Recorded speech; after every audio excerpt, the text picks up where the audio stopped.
Well, hello there, everyone. Welcome to another episode of Scary Stories. This time we've got some nightly work on our hands with some scary stories from after hours.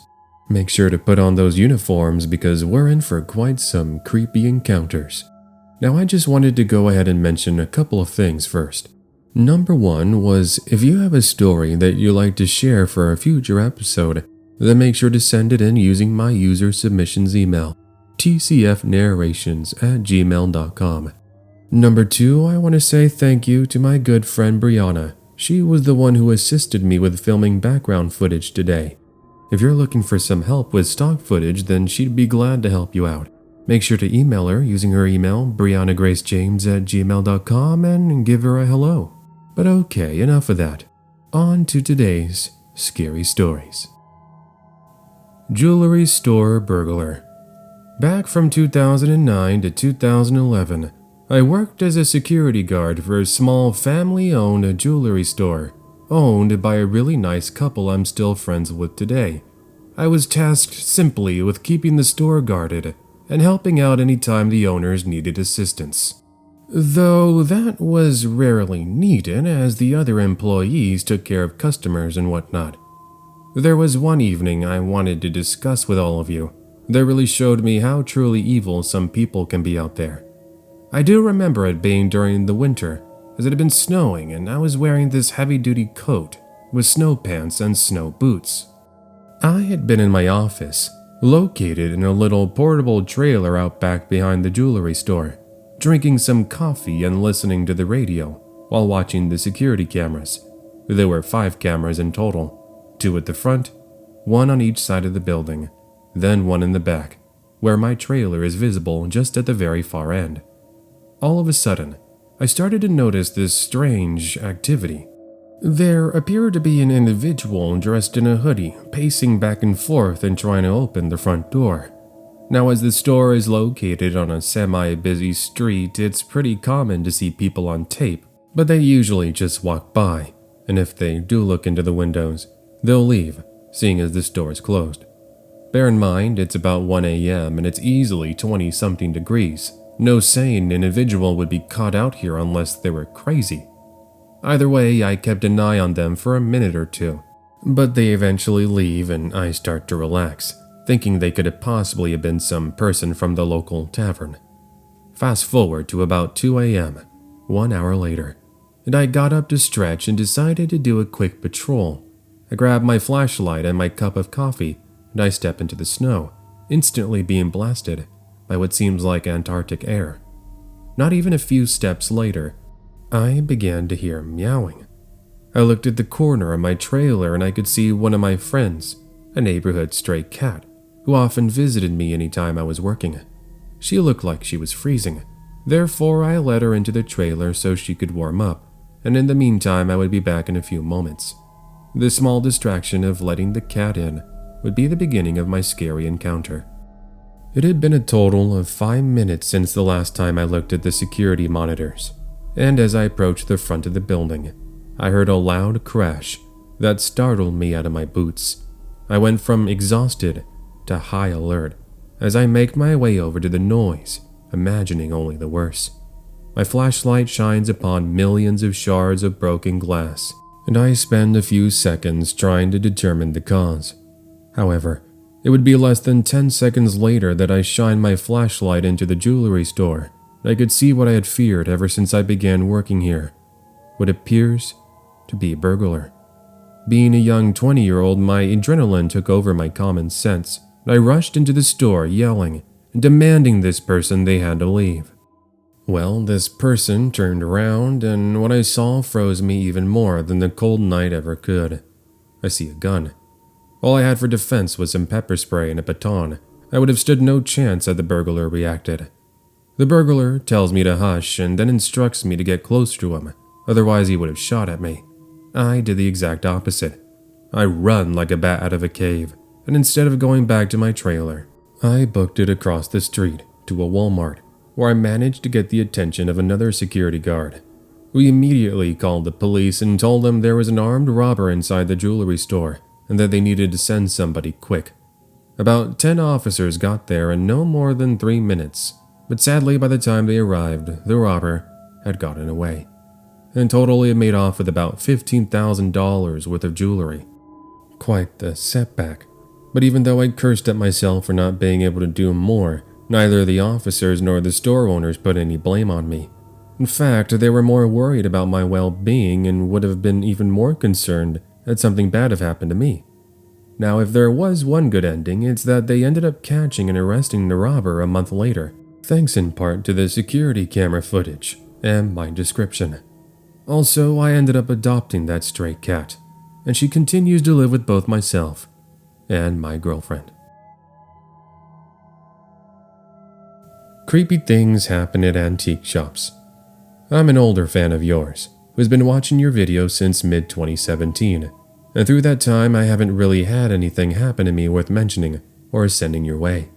Just a month ago, I did have something occur that I think would fit here with a creepy fox. It is a shame it took place, but I guess that's life, huh? For some context, I'm female, 34 years old, a tiny 5 foot, 120 pounds. I work at an antique shop that I inherited from my grandparents some 10 years ago. I run it with my husband, and we have 2 other employees. Anyways, it was a night in early September, and I was staying later than usual, as my husband and his friend had just brought in a U-Haul's worth of Halloween and fall decorations. I wanted to make sure everything was set up before the next morning, as we had promised a few customers we would have some souvenirs and props ready. So after closing, my husband and I began decorating, putting up scarecrows, placing pumpkins, adding cobwebs to the windows, etc. This goes on for roughly 45 minutes, and it's approaching 9 p.m. At this point, my stomach starts to growl, and I realize I haven't had dinner yet. And therefore, I called up my husband, who had gone back home to check up on our 2 Siberian Huskies, and I asked if he could bring me some leftovers that we had in the refrigerator from the previous evening. It was pulled pork pasta, in case you're wondering. He said sure and advised me he'd return to the antique shop in roughly 15 minutes. Once I hung up the phone, I returned to decorating as I listened to some music from our portable radio. I was so distracted that I realized when I was in the basement that I'd forgotten to lock the back door. It's not that it's an issue, it's just that sometimes customers will see the lights on and then walk into the store, only for me to let them know the bad news of us being closed. So as I make my way up the squeaky wooden steps, I come to a halt when I see a man wearing a medical mask, standing roughly 6'2", weighing approximately 230 to 250 pounds with short black hair, attempting to open the cash register. "Excuse me, sir, but can I help you with something? We're actually closed at the moment." The man immediately stops what he's doing, and then focuses his attention to me, realizing he had been caught red-handed. "Oh, I didn't know. I just saw the lights were on," he replied, as he walks out from behind the back counter and started to approach me. "The front door is actually locked. Do you mind going through the back door, the way you came from?" "No, I'm good. I think I found something better." When he said those words, I immediately got one of the worst feelings of my life. I can describe it sort of like getting butterflies in your stomach, but it's combined with your heart beating abnormally faster and your palms sweating like crazy. "Wait, I just want to talk, that's all. Why are you backing up from me?" The man continues, as I begin walking back down the steps. He had me trapped, and the only way out was going to be through him. "Look, I don't know what you want, but the money's in the register. Just leave me alone." That didn't work. I was beginning to run out of options. Therefore, I ended up grabbing a small owl statue from his shelf, and I told him to back away. But then he does something completely crazy. He charges right at me. Well, what other option did I have? I smashed that thing right over his head, but it didn't even seem to stun him. My husband and I are huge wrestling fans, by the way, and there's a term used that's called no-selling. An example being when a wrestler smacks another on the back with a steel chair, but instead of reacting, they pretty much stand there and take it like a boss. That was pretty much what happened here. In any case, the owl statue was enough of a distraction for me to kick him in the shin as I make a mad dash back up to the main floor, screaming, like I'd just seen a ghost. I don't make it halfway down the hallway that leads to the back when my husband walks in. I pretty much dove into his arms, causing both of us to come crashing to the floor. "Honey, what's wrong? Are you okay? Why do you look like you're so panicked?" "There's a man down there. You gotta go get him. You gotta get him out of here." He chuckled, thinking I was trying to pull a prank as we're both pranksters, but his calm demeanor quickly changed when he saw the man, who now has a switchblade.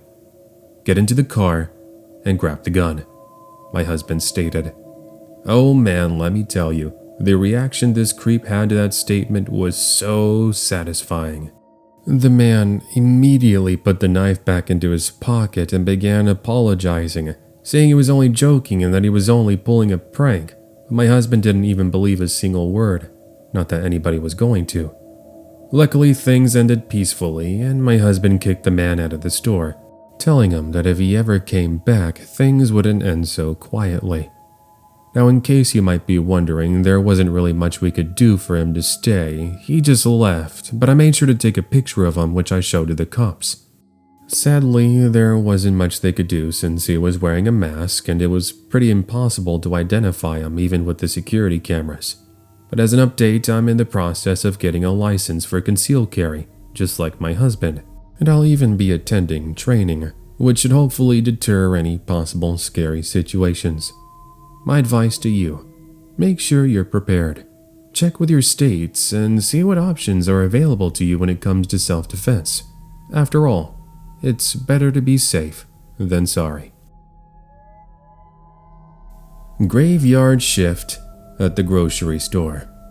I used to work the graveyard shift at a grocery store from early 2013 to late 2017. It was usually 4 of us, myself included, and everyone started right after the store closed at 10 p.m. We got off at the same time of 6 a.m. where most times we'd go get breakfast together, since us co-workers became pretty close friends.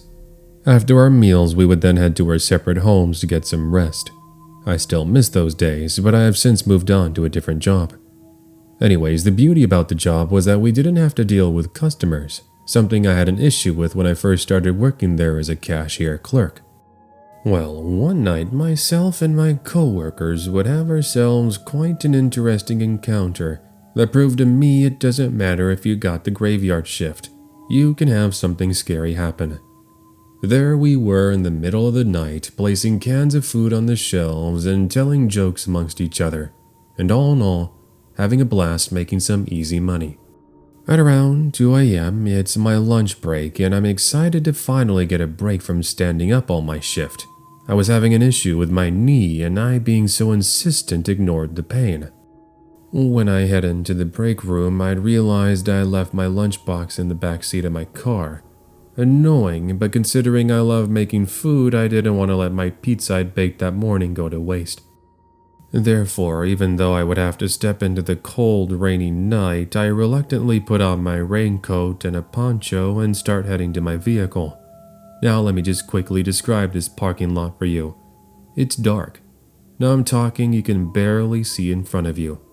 The lighting is kept at a minimum, with just the light on the top of the back door, from where I exited, and a few light posts scattered throughout the parking lot illuminating your way. I always chose to park next to one of these lights because it made me feel a lot safer. Unfortunately, that night, the only light post that had been working was a bit of a ways further down the parking lot. Not that I was really concerned with anything popping out at me like a monster or something, just that I had a longer than usual walk in the rain and I wanted to go back to the break room.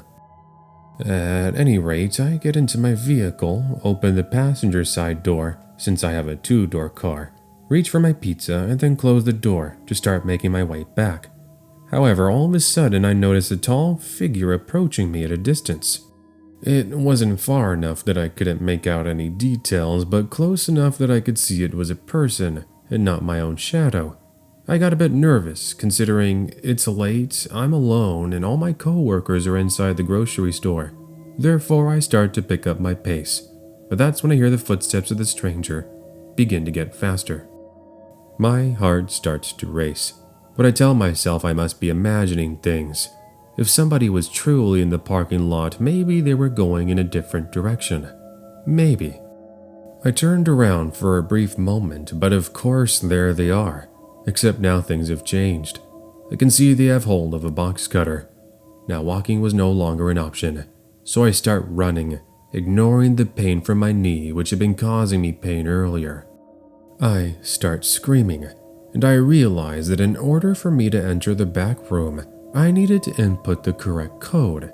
But if I messed up in the rush to get away from the stranger, I was in for a world of trouble. Mind you, I had no idea why this person is even chasing me to begin with, as they haven't even said anything. With my knees screaming at me to stop, I'm inches away from the back door, when thank the heavens above, a coworker happens to open my only entryway, and I don't even get a chance to explain what's happening. I dove right into the back room like I was about to take a dip on a slip and slide, and I ended up crashing into a bunch of boxes of cereal.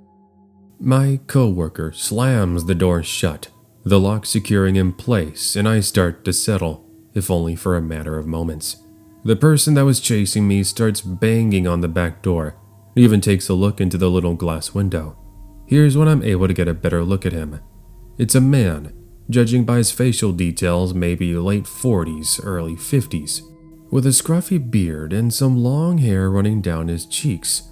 He had this look of defeat across his eyes, almost as if he had just lost the World Series or something. I guess I was the trophy and he was the player. Anyways, we ended up calling the cops, but unfortunately they never caught the guy. A shame, as going to work was a struggle. But after talking to my manager, I was able to change my hours back to the daytime. That only lasted for a couple of weeks, since I got to the point where I realized I shouldn't let some random stranger determine how I go about living my life. I continued to work there for another year before I ended up quitting. So that's the story of when I got chased in the parking lot by a guy with a box cutter. Hopefully no one has to go through something as creepy as this, because it's not fun. Graveyard Shift Stalker. I've had my fair share of creepy encounters growing up, but perhaps the one that stands out from the rest was when I worked graveyards at McDonald's during my years in college. The McDonald's I was employed with was in a pretty average downtown area, nothing worth growing concerned or scared over. After all, I'd always considered myself the tough girl. I grew up in a household with 3 older brothers, and I pretty much became like one of the boys, if you will, whenever they'd invite me to go out with them. Needless to say, no one has ever messed with me. Anyways, back to the story at hand. I was working the graveyard shift one early morning in 2013, and it was just myself, the cook, and the manager. The manager was in the back working on paperwork and would occasionally come to check up on us if we needed anything. Luckily, once it's past 11, things are pretty quiet at this 24-hour establishment. Business normally starts to pick up again at around 4 a.m., since that's when a lot of the early birds who have to go to work will show up to get their morning breakfast. Well, fast forward to about 2 a.m. We had some customers here and there, but when this one man enters the McDonald's, I start getting this really bad feeling. Nothing suspicious about him at first. He just walked up to the cash register and ordered himself a cup of coffee and an Egg McMuffin. He pays like normal and then takes a seat at one of the tables that overlooks the front counter, where I'm located. Give it another 30 minutes and I notice the man is still standing there. Kinda weird, but I didn't really mind him. It's now an hour and it's beginning to approach 3 a.m. and he's still there. However, over this latter half, I couldn't help but notice him staring at me. He wouldn't even go out of his way to hide his intentions either. You know how sometimes you catch people staring at you and they immediately look the other way? This guy was doing the complete opposite. So I start to focus my attention on the TV located by the restrooms that's playing the local news, but there's still no customers to speak of. "Hey, what time do you get off of work?" I hear a voice say. I look over my shoulder and see the man is standing there with a huge grin across his face. "I'm off at 6. Why do you care?" "I was just wondering, that's all. Is it just you and the cook?" "Nah, we have the manager in the back. He's a retired Army veteran, so you probably shouldn't give him any problems." "Oh, I see. Well, thanks for the food. Have a good rest of your night." When I had mentioned my manager and his previous line of work, it's like whatever this man was planning had suddenly come to a halt. "Hey, you good, girl? What was that guy asking you?" The cook, who we'll call Jamie, walks over to me and asks.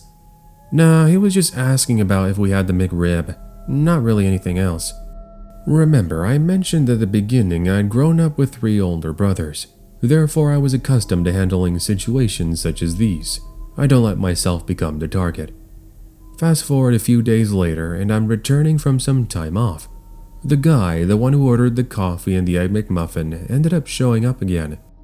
This time, thankfully, there are some other customers and I have another cashier keeping me company, as we're a little bit busier. Unfortunately, he was only going to stay for another 30 minutes as he was off at 1. Well, what do you know? Mr. Creep decides to stick around until after my coworker left. As soon as he leaves, I saw the guy get up and start walking over to the cash register. "Hey Maria, you need anything?" I hear my manager speak to me as he starts making his way out from the back office. "Yeah, actually, do you mind if we talk? I got a little problem I want to discuss with you." The dude does a complete 180 and walks out of the McDonald's, and I pretty much told my manager that man was giving me bad vibes and we should keep an eye out for him. Well, fast forward another month and I haven't seen that man anymore. At this point, I assumed I'd given him enough of a good scare that he decided to hopefully move on to more positive things. Anyways, I was on my break having myself a smoke in the parking lot when all of a sudden someone approaches me with a hoodie covering their face. "Hey man, what's up?" "Shut up and do as I say." I looked down for a brief moment and I could see a knife. Now, I've taken plenty of self-defense courses, and the way this person was positioned, along with how they were holding their knife, was just asking me to disarm him, and how quickly I was able to do just that. He is left astonished as I finally am able to get a better look at who this person might be. You guessed it, the same person who had been watching me that very first night. He takes off almost instantly, and I book it back into the McDonald's, where I immediately grab the attention of my manager, who was talking to a customer. In summary, we ended up contacting the local authorities, but the man they were looking for had sadly gotten away. He never did return, at least that I'm aware of, since I put in my 2 weeks immediately after that night and didn't even bother showing up to work, which my manager was actually pretty supportive of. Life has moved on since that incident. I'm now married and live across the country with a baby girl on the way in March of 2021. If I can give some advice to all of you listening, my best recommendation, actually, scratch that, something you should do no matter what, is attend self-defense classes. Chances are you may never have to use any of the techniques they'll teach you, but it's better having that knowledge just in case the situation arises.